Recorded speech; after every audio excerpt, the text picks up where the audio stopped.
Muito bem, eu sou o professor Anderson Santos. Vamos falar agora sobre patologias do sistema digestório. Vamos fazer uma breve revisão aí e lembrar um pouquinho das estruturas que fazem parte do sistema digestório e os órgãos e glândulas aí adjacentes, anexas do sistema digestório. Tá bom? Então começamos pela boca, que é composta por dentes, língua e glândulas salivares. É lá onde começa o processo de digestão, onde o alimento é triturado e sofre ação já de, das enzimas salivares, né?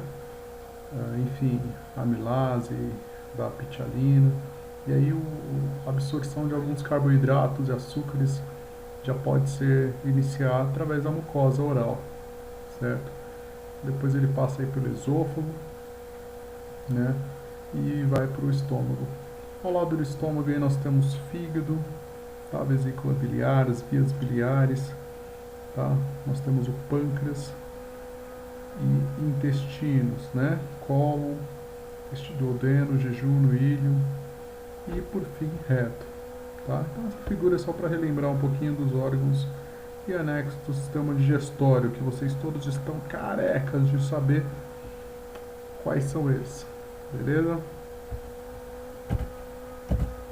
Bom, vamos falar então da primeira patologia de hoje, a gastrite, que é uma inflamação que ocorre no estômago.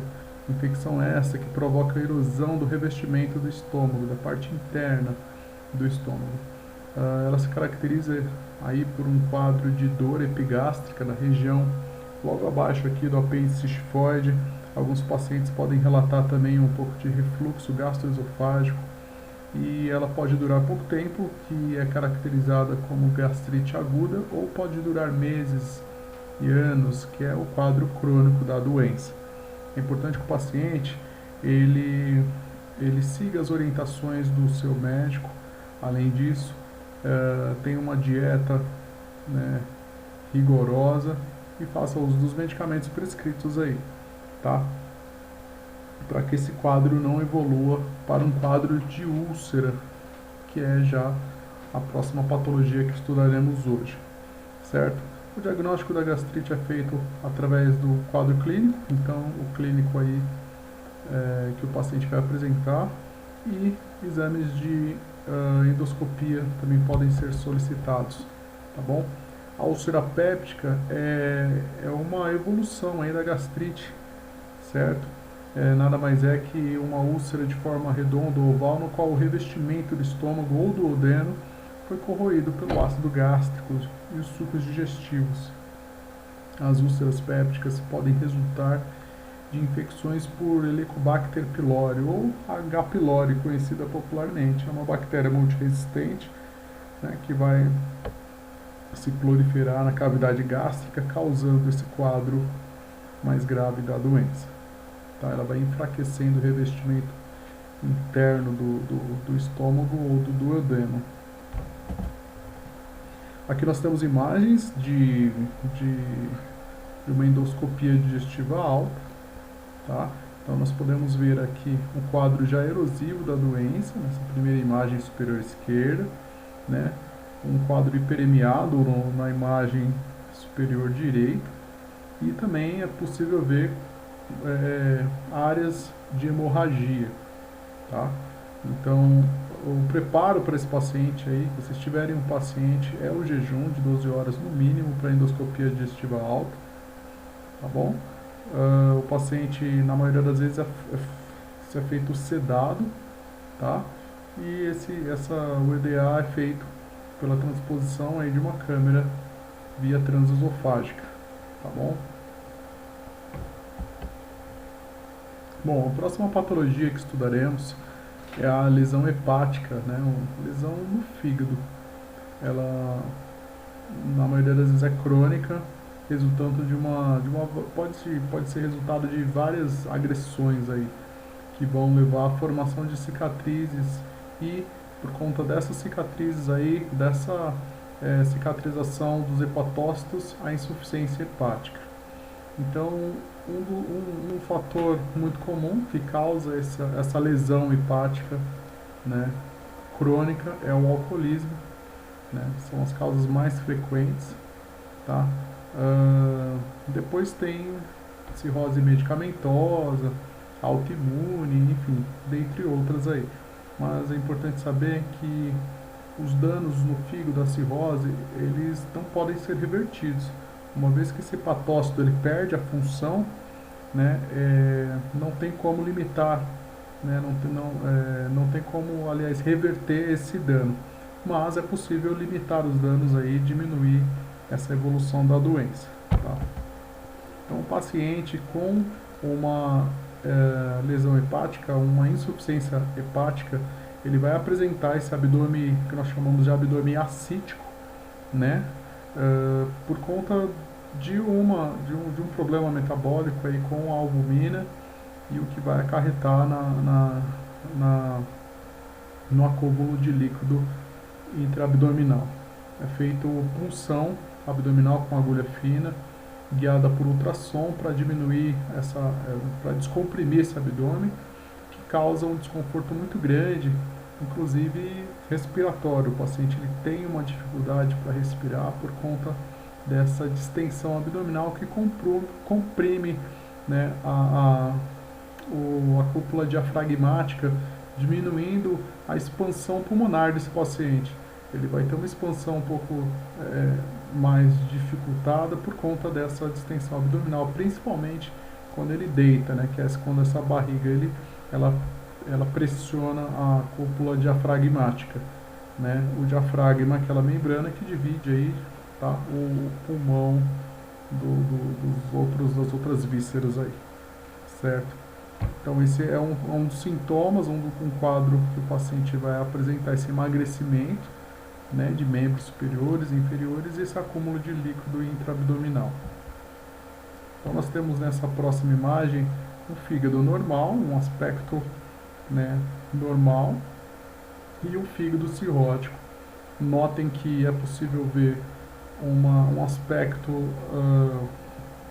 mais rugoso, esponjoso, né, por conta dessas lesões, né, que foram causando inclusive atrofia, diminuição do volume hepático, né, por conta dessas múltiplas lesões que foram ocorrendo ao longo do tempo. Esse fígado ele já não tem mais a função de metabolização e por conta disso causa essas alterações aí generalizadas no paciente. A próxima patologia é a diverticulite, né? Bom, a diverticulite, só para vocês entenderem, né, ela é uma inflamação na parede interna do intestino. Ela é caracterizada principalmente pela formação de bolsas, de pequenos quistos aí salientes, que são chamados de divertículos, que ao inflamarem causam doença. Como os divertículos se formam, gente? Bom, não se sabe exatamente por que os divertículos se formam. No entanto, algumas teorias, segundo esses pesquisadores, dietas pobres em fibras alimentares, fazem com que as fezes fiquem mais duras.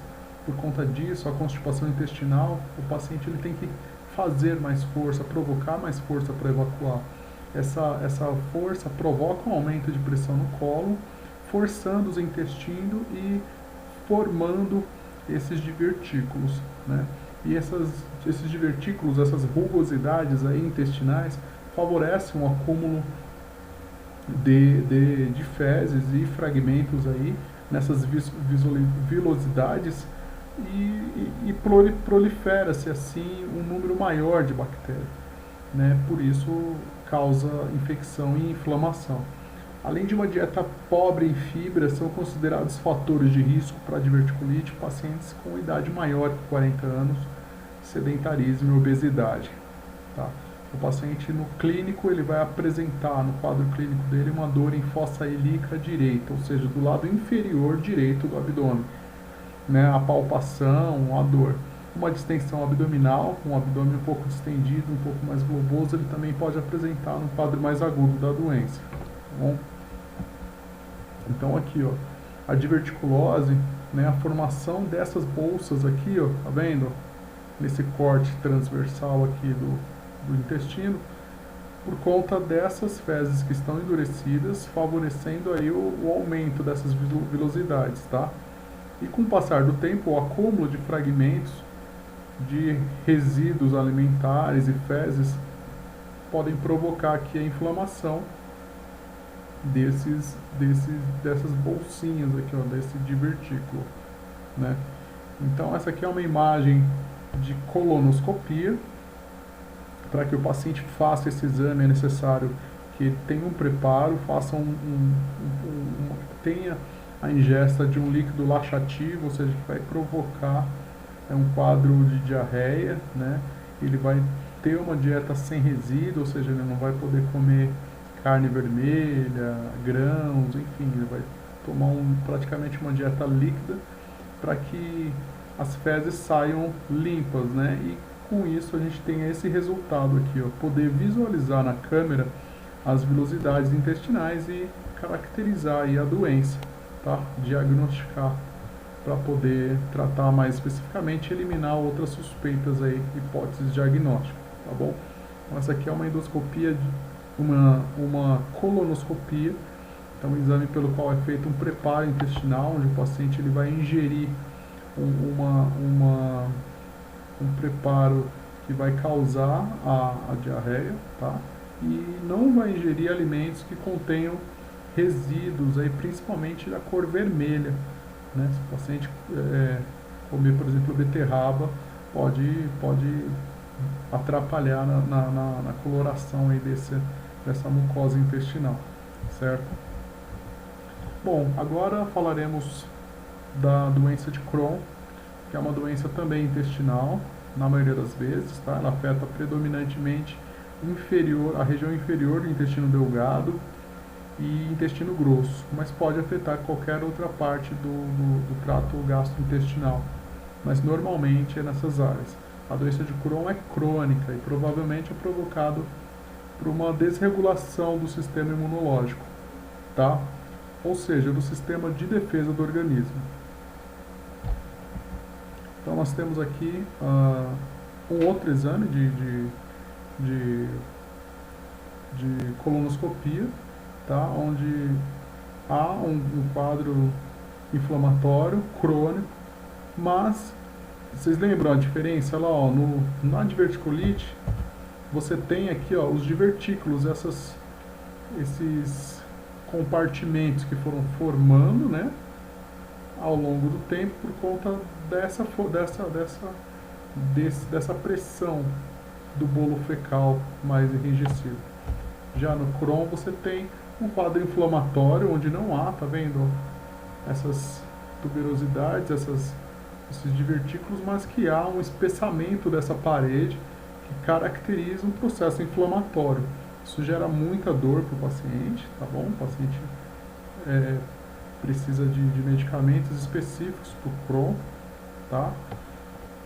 E é isso, então são esses exames que são super importantes para o diagnóstico dessas doenças, né? Estudem aí, anotem na plataforma então os exames diagnósticos que falamos hoje, né? Endoscopia digestiva, colonoscopia.